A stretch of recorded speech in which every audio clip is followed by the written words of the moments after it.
Hi అండి. నమస్తే. Welcome back to my channel తెలుగమ్మాయి ముంబైలో సుధా. అందరూ ఎలా ఉన్నారు ఫ్రెండ్స్? నేనైతే చాలా బాగున్నాను. మీరు నా ఛానల్ ఫస్ట్ టైం చూస్తున్నట్లయితే please subscribe my channel, like and comment.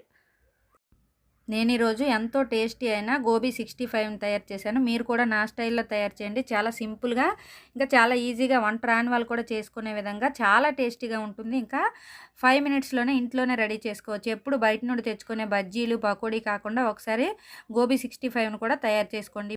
ఇప్పుడు కాలీఫ్లవర్ అనేది చాలా ఎక్కువగా దొరుకుతుంది కాబట్టి ఈసారి ఇలా కూడా ఒకసారి ట్రై చేయండి. మీ అందరికీ తప్పకుండా నచ్చుతుందని అనుకుంటున్నాను. ఈ గోబీ 65ని తయారు చేసుకోవడం కోసం ఇలా చూపిస్తున్న విధంగా కాలీఫ్లవర్ని తీసుకోవాలి. వెనక భాగాన ఉన్న తొడుముని మొత్తాన్ని తీసుకున్న తర్వాత ఇలా చూపిస్తున్న విధంగా మరీ పెద్దగా కాకుండా, అలానే మరీ చిన్నగా కాకుండా మీడియం సైజులో కొంచెం కాడలు ఉండే విధంగా చూపిస్తున్న విధంగా కట్ చేసుకోవాలి. ఇలా కట్ చేసుకోవడం వల్ల మనకి ఫ్రై అయిన తర్వాత ఇంకొంచెం చిన్నగా అవుతాయి కాబట్టి చక్కగా ఫ్రై అవుతాయి. ఈ విధంగా అన్నింటినీ కట్ చేసుకోవాలి. నేనైతే ఇక్కడ ఒక ఫ్లవర్ని తీసుకున్నాను. మీరు ఎంత పకోడీ చేస్తే దాని క్వాంటిటీలో తీసుకోవచ్చు. ఇలా అన్నింటినీ కట్ చేసుకొని పక్కన పెట్టుకోవాలి. కాలీఫ్లవరు తీసుకునేటప్పుడు కొంచెం జాగ్రత్తగా చూసి తీసుకుంటే చాలా బాగుంటుంది. ఎందుకంటే కాలీఫ్లవర్లో చాలా వరకు పురుగులు వచ్చే అవకాశం ఉంటుంది కాబట్టి కొంచెం మంచిది తీసుకుంటే బాగుంటుంది. కట్ చేసేటప్పుడు కూడా కొంచెం చూసుకొని కట్ చేసుకున్నట్లయితే ఆ ఫ్లవర్ మధ్యలో ఏమైనా పురుగులు కూడా ఉంటే బయటకు వస్తాయి. ఇలా అన్నింటినీ కట్ చేసుకొని పక్కన పెట్టుకున్న తర్వాత స్టవ్ ఆన్ చేసుకోవాలి. స్టవ్ ఆన్ చేసుకొని ఒక కళాయిని పెట్టుకోవాలి. ఆ కళాయిలో కొంచెం వాటర్ని కూడా యాడ్ చేసుకోవాలి.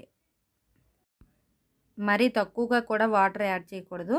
మనం ముందుగానే కట్ చేసి పెట్టుకున్నాం కదా కాలీఫ్లవర్, ఆ ముక్కలన్నీ చక్కగా మునిగే విధంగా వాటర్ని యాడ్ చేసుకోవాలి. ఇలా వాటర్ని అంతా యాడ్ చేసుకున్న తర్వాత అది మరుగుతుండగా అందులో కొంచెం పసుపును కూడా యాడ్ చేసుకోవాలి. పసుపుని యాడ్ చేసుకోవడం వల్ల లోపల ఏమైనా పురుగులు ఉంటే బయటకు వస్తాయి. తర్వాత కొంచెం సాల్ట్ని కూడా యాడ్ చేసుకోవాలి.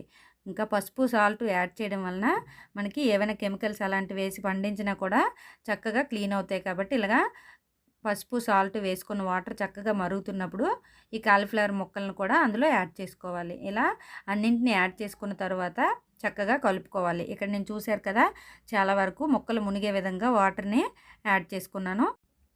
ఈ ముక్కలన్నీ మునిగే విధంగా చక్కగా వాటర్ని యాడ్ చేసుకొని ఉడికించుకోవాలి. అలా అని మరి ఎక్కువగా కూడా ఉడకనివ్వకూడదు. ఎక్కువగా ఉడికినట్లయినా మనకి అంత టేస్ట్ ఉండదు. కాబట్టి కొంచెం అందులో ఏవైనా పురుగులు అవి ఉంటే బయటికి వచ్చేస్తాయి. కాబట్టి ఒక 2 మినిట్స్ పాటు ఉడకనిస్తే సరిపోతుంది. ఇలా చక్కగా కలుపుకొని ఒక 2 మినిట్స్ ఉడికిన తర్వాత వాటిని బయటికి తీసుకోవాలి. ఇలా చూపిస్తున్న విధంగా చిన్న చిన్నగా బబుల్స్ వస్తే సరిపోతాయి. అప్పుడు చక్కగా ఆ వాటర్ని అంతా వంపేసుకొని ఇలా చూపిస్తున్న విధంగా ముక్కలన్నీ కూడా వేరో గిన్నెలో తీసుకోవాలి. ఇలా అన్నింటినీ తీసుకున్న తర్వాత వాటర్ని వంపేసుకొని ఈ గిన్నెలో ముక్కల్ని పక్కన పెట్టుకోవాలి. ఈలోగా కొంచెం చల్లగా అవుతాయి కాబట్టి ఈలోపు మనకి 65 కావాల్సిన పదార్థాలను కూడా రెడీ చేసుకోవాలి. ఇలా తీసుకున్న ముక్కలన్నీ కూడా పక్కన పెట్టుకున్న తర్వాత ఒక గిన్నె తీసుకోవాలి.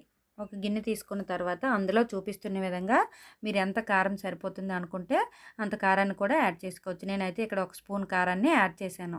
తర్వాత అందులో కొంచెం పసుపును కూడా యాడ్ చేసుకోవాలి. నేను ఇక్కడ కొంచెంగానే పసుపుని యాడ్ చేస్తున్నాను. ఎందుకంటే కారంలో కూడా కొంచెం పసుపు ఉంటుంది కాబట్టి. తర్వాత కొంచెం సోయా సాస్ని కూడా యాడ్ చేసుకోవాలి.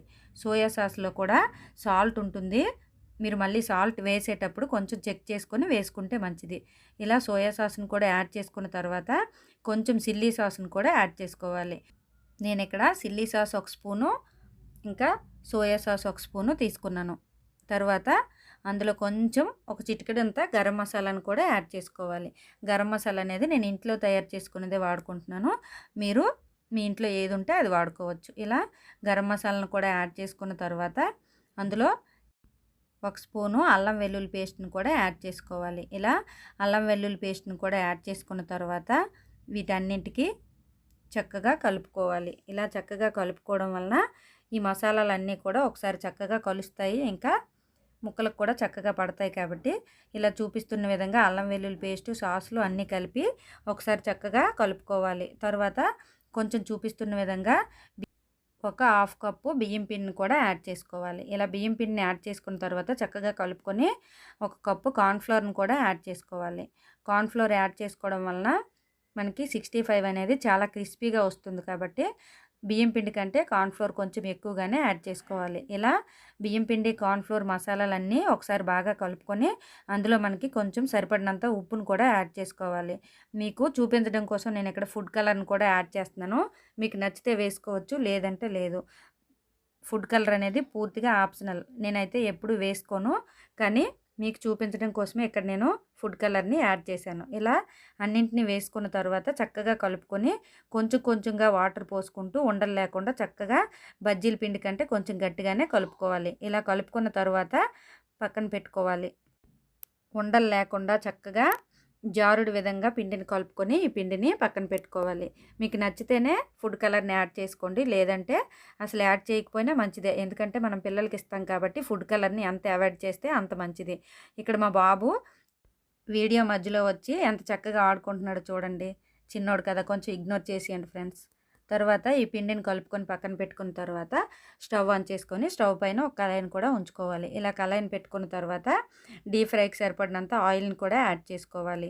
డీప్ ఫ్రైకి ఎంత ఆయిల్ సరిపోతుందో అంత ఆయిల్ని వేసుకొని చక్కగా వేడెక్కనివ్వాలి. ఇలా వేడెక్కిన తర్వాత మనం ముందుగా రెడీ చేసి పెట్టుకున్న కాలీఫ్లవర్ ముక్కల్ని ఇంకా పిండిని కలుపుకొని పక్కన పెట్టుకున్నాం కదా, ఈ రెండింటిని చక్కగా కలుపుకోవాలి. ఇలా కలుపుకోవడం వలన ఈ ముక్కలకి చక్కగా పిండి అంతా పట్టుకుంటుంది. అలా అని మరీ ఎక్కువగా వాటర్ వేసి కలిపినట్లయితే పిండి జారుడుగా అయిపోయి ముక్కలకి పట్టదు. నేను ఇలా చూపించాను కదా, ఈ కన్సిస్టెన్సీలో కలుపుకోండి సరిపోతుంది. ఇలా చక్కగా కలుపుకున్న తర్వాత ముక్కలన్నింటికి చక్కగా ఈ పిండిని పట్టించాలి. ఇలా చూపిస్తున్న విధంగా చక్కగా కలుపుకోవాలి. అలా అని మరీ ఎక్కువగా కలపకూడదు. ముందుగా ముక్కలను ఉడికించుకున్నాం కాబట్టి అవి విరిగిపోయే అవకాశం ఉంటుంది కాబట్టి ఇలా చక్కగా చూపిస్తున్నట్లు కలుపుకుంటే సరిపోతుంది. ఇలా కలుపుకొని ముందుగా డీప్ ఫ్రైకి ఆయిల్ పెట్టుకున్నాం కదా, అది ఈలోపుగా వేడెక్కి ఉంటుంది. ఇలా వేడెక్కిన ఆయిల్‌లో ఒకదాని తర్వాత ఒకటి వేసుకోవాలి. ఇలా వేసుకున్న తర్వాత ఒక 2 మినిట్స్ పాటు కలపకుండా ఉంచాలి. ఇలా కలపకుండా ఉంచడం వలన ముక్కలకి చక్కగా పిండి పట్టుకొని చక్కగా ఫ్రై అవుతాయి. ఇలా మరీ ముద్దగా వేసుకోకుండా ఒకటి ఒకటి వేసుకున్నట్లయితే చక్కగా మనకి క్రిస్పీగా వస్తాయి. ఇలా చక్కగా అన్నింటినీ ఒకదాని తర్వాత ఒకటి వేసుకుంటూ బ్రౌన్ కలర్ వచ్చే విధంగా ఫ్రై చేసుకొని తీసేసుకుంటే ఎంతో టేస్టీ అయిన గోబీ 65 అనేది యమ్మీగా ఇంట్లోనే తయారు చేసుకోవచ్చు. ఇలా ఒకసారి తయారు చేయండి. చాలా టేస్టీగా ఉంటుంది. ఇంకా చాలా సింపుల్‌గా ఇంట్లో ఉండే వాటితోనే తయారు చేసుకోవచ్చు. ఇలా అంతటిని ఫ్రై చేసుకున్న తర్వాత లాస్ట్‌లో మీకు నచ్చినట్లయితే కొంచెం జీడిపప్పులు ఇంకా పచ్చిమిర్చిని కూడా ఫ్రై చేసి పైనుంచి వేసుకొని నంచుకొని తింటే చాలా బాగుంటుంది. ఇలా ఒకసారి నా స్టైల్‌లో తయారు చేయండి. మీకు ఎలా వచ్చిందనేది కామెంట్ రూపంలో నాకు తెలియజేయండి. Thank you for watching. Please subscribe my channel, like and comment.